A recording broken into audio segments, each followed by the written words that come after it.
Welcome to That's Good Sports. I'm Brandon. If a booger is in the broadcast booth, does it make any sense, Perna? Again, the Monday night broadcast crew was calling the Colts and Texans game, and they did not disappoint by making sure they definitely disappointed. Here's Booger McFarland on J.J. Watt. Here's a newsflash test. I get it, J.J. Watt batting balls, but guess what?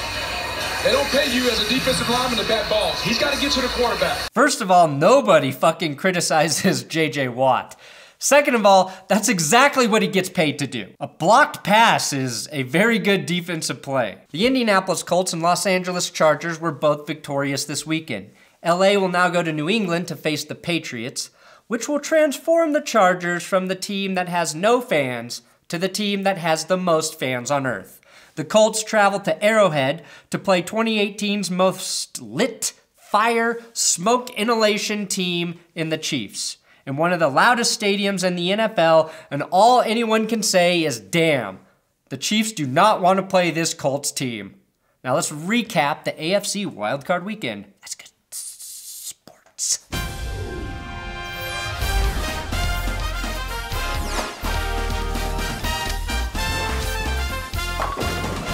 Please subscribe to this YouTube channel. It would mean so much to me. Also, this channel is sponsored by Manscaped.com. Here's my commercial. I'm manscaping expert and legend Brandon Perna, and I've been growing body gardens for about 20 years now.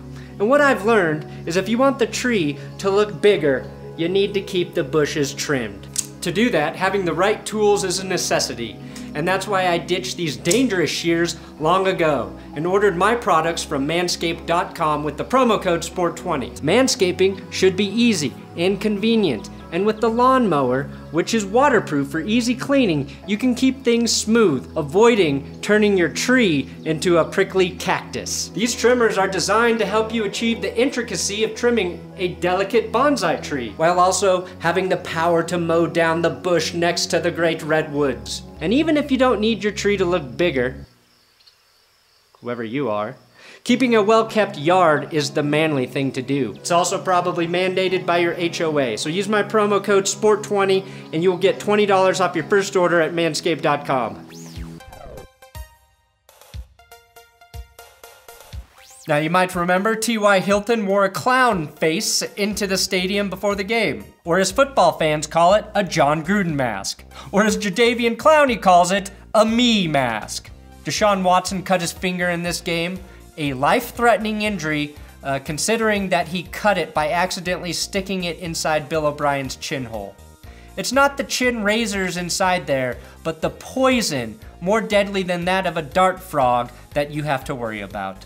However, if Watson survives, he will begin to develop superpowers much like Tom Brady. Remember O'Brien coached Brady? That's how he got so good. Not spidey senses though, that's not what he'll develop. More like an ability to win in the postseason despite playing like shit for decades. Now I really admire ESPN's commitment to sticking with their shitty animations all the way into the postseason.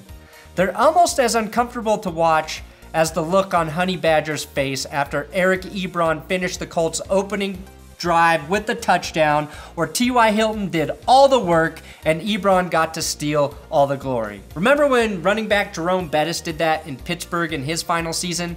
He had 9 touchdowns on just 110 rushing attempts, where Willie Parker finished that season with 1,202 rushing yards and just 4 touchdowns because every time Parker got close to the goal line, Bettis came in and got the carry. But that's back when the Steelers roster consisted of mature, selfless men, and before their quarterback had raped anybody. Now, to start the game, the Texans couldn't stop the run, struggled against the pass, and went 3 and out. They basically borrowed the Kansas City Chiefs' playoff game plan from the last 30 years. Andrew Luck is basically copying Peyton Manning, though, at this point. Leave the NFL for a year, make it look like you might never play again, and then return and dominate your division by turning your opponent's stadiums into home game performances. Luck led 2 touchdown drives to start the game and was 9 for 9 with touchdowns in NRG Stadium when in the red zone this season. The reason people are starting to fear the Colts after Andrew Luck is that the Colts defense has really developed throughout the season. That trend continued when corner Kenny Moore II picked off this Deshaun Watson pass on a 4th and 4, doing Kenny Moore the first very proud by playing the ball brilliantly to make the stop. It was a touchdown pass to wide receiver Dontrelle Inman that gave the Colts a 21-0 lead. That would be all the points that the Colts would score. And owner Jim Irsay really wished they would have scored some more points. You know me, I'm a perfectionist, guys. I know you guys, and you got more in the tank, okay? Yeah, we do. Like 31 points, maybe, you know. I'm gonna leave it at that. I'm sorry, I don't want to be a Scrooge. I'm not Scrooge. I love you guys. Love it, I love it. Now, many thought it was because he bet on the over in this game. But the real reason he wanted 31 points is because he believed that that would pull Josh McDaniels into the game 31, as made famous by Rob Zombie's 2016 film, 31. The game's rules are you have 12 hours to survive while 31 Rob Zombie creations try and murder you, one of which is T.Y. Hilton in a fucking clown mask. Now, Deshaun Watson must have converted to Islam, because Muhammad came calling for his face the second he stepped into the forbidden red zone. As poorly as Watson played, he took great pride in finishing as the Texans' leading rusher, making sure the world knew when Deshaun Watson got a first down, trailing by 21 points. Now, I'm not gonna knock a guy for enjoying when he makes a play on the field. I show the same enthusiasm every time I don't fall off my horse when traveling to a mission on Red Dead. Also, Marlon Mack finished with 148 rushing yards and a touchdown. Luck, Mack, good defense. Luck, Mack, good defense. If that continues, the Colts are legit Super Bowl contenders. Wait, forgive me. Luck, Mack, good defense, and Adam Vinatieri. And it turns out Adam Vinatieri's great-great-grandpa is actually just the parody Twitter account, Captain Andrew Luck. And you want some family history when it comes to salute to service? That's Felix Vinatieri, Adam's great-great-grandfather, who was the bandmaster for Lieutenant Colonel George Armstrong Custer. Now, I didn't know Kenny Moore's name before this game, but I sure shit do now. Not only did he have that pick in the first half, but he had this key sack on Deshaun Watson on 3rd down in the 3rd quarter. That sack may have made Booger McFarland a little jealous, or at least nostalgic. On our Super Bowl run, wild card weekend, who did we beat? Who'd you beat? Who did we beat? Well, you got the ring on. The Kansas City Chiefs. That's who You we like beat. the history. Larry Johnson, that physical running game. Well, about 4-0, I believe, in franchise history against. Booger McFarland went on a tangent bragging about beating the Chiefs in the playoffs. Who hasn't beat the Chiefs in the playoffs, Booger?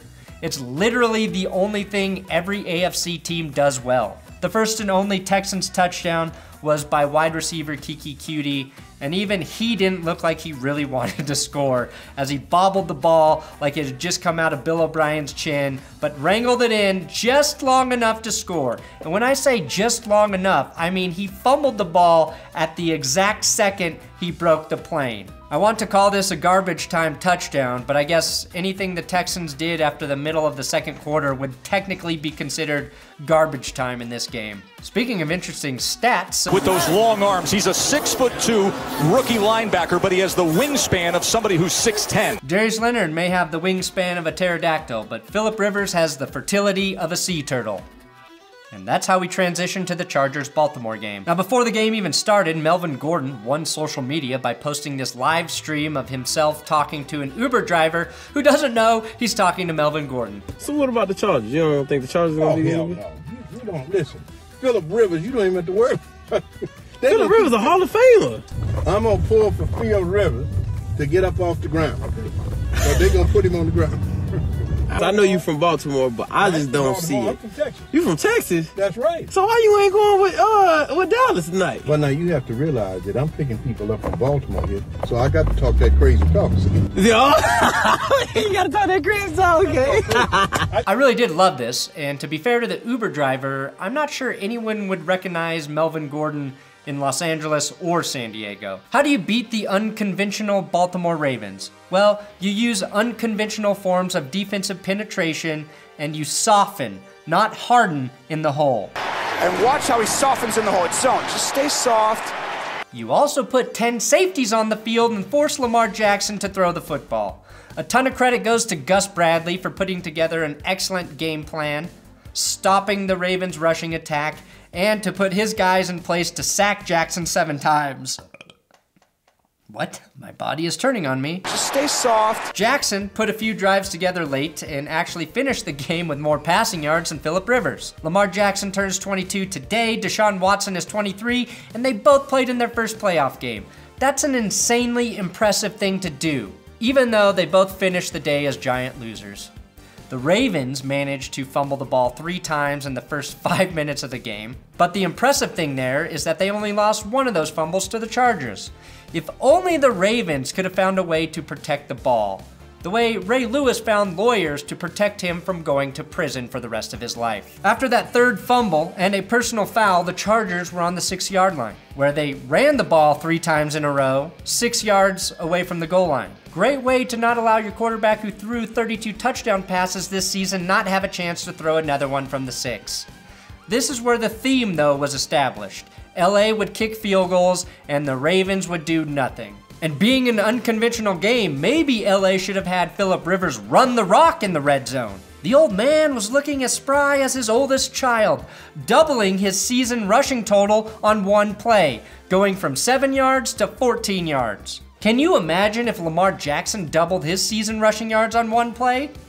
Oh shit. LA raced out to a 6-0 lead behind 2 Chargers field goals, including a second longest postseason Chargers gooch splitter by Michael Badgley. The first truly exciting play was in the second quarter. It was an interception by the Chargers. The second most exciting thing to happen was hearing Tony Romo describe Phillip Rivers as being pissed. Rivers is pissed. I already explained why pissed is not a swear word, but using a semi-swear word to describe Phillip Rivers, the adult man who never swears on the field, is the ultimate irony. Rivers is pissed. Wait, I don't think I used irony correctly. It's the ultimate fucking irony. LA went into the half up 12-0, and many people thought we would see Joe Flacco lead the Ravens in the second half. I, on the other hand, started to root for the Chargers to win 21-0 on 7 Michael Badgley field goals.